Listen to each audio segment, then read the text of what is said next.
Waikru is a sacred ceremony of respect, a gathering where disciples honor their teachers, both physical and spiritual. In Thai animistic traditions, this extends beyond the living. It is an event where the Ajahn, Lesi, monks, and great Kuba come together in ritual, reinforcing the lineage, the power, and the sacred knowledge passed down through generations. Before the Waikru itself, amulet ceremonies are often held, which you will see.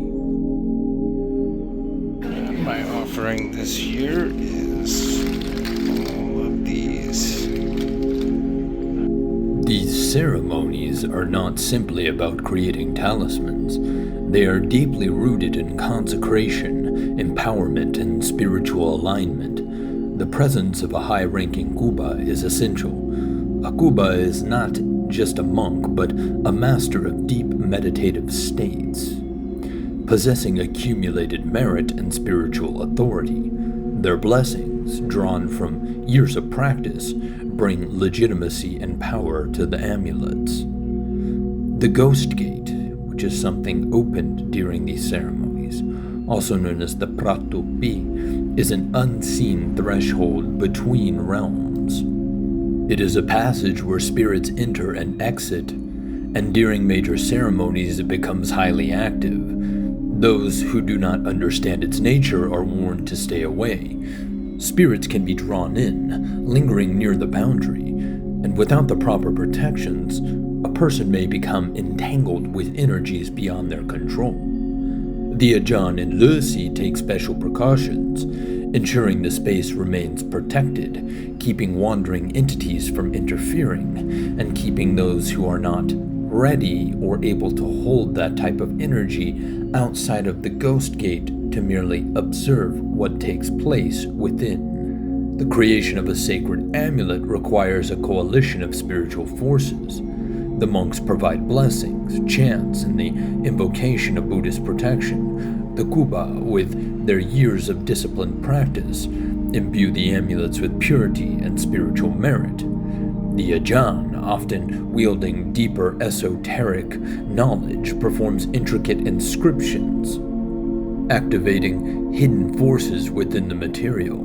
The Lesi, as ancient hermits and spiritual warriors, call upon unseen energies, empowering the amulet beyond ordinary means.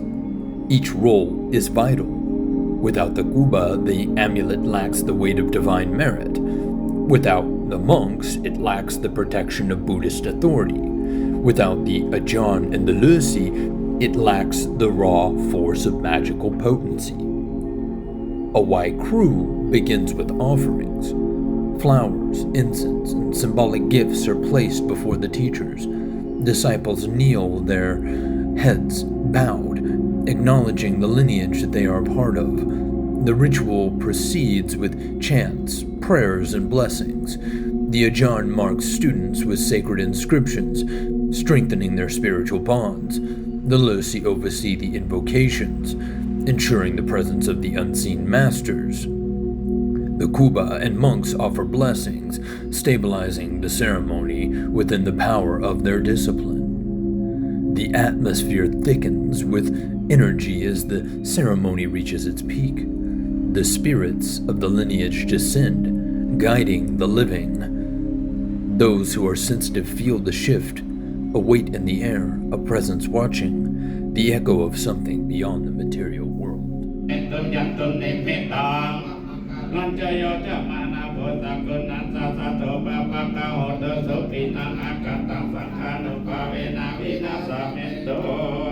The disciples rise, empowered, their connection to the lineage reinforced.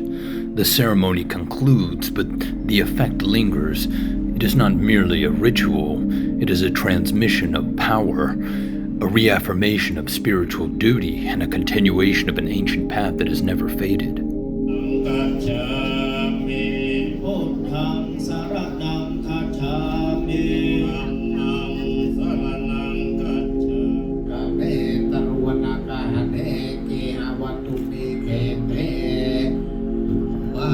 Yato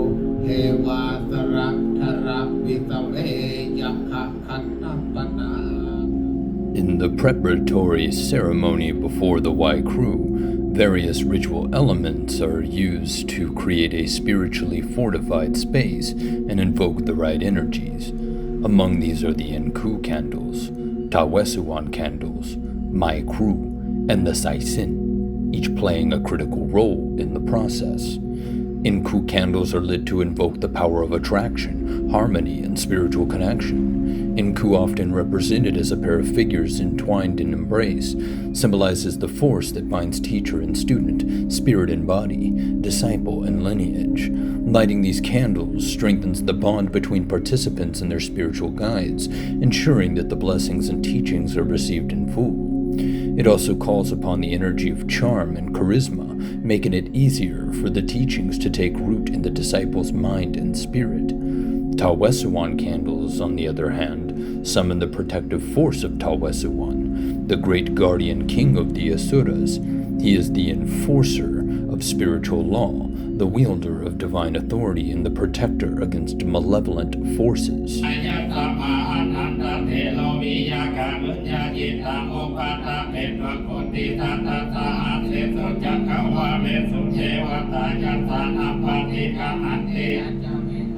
Lighting these candles fortifies the ceremony, preventing interference from wandering spirits, dark forces, or those with ill intent.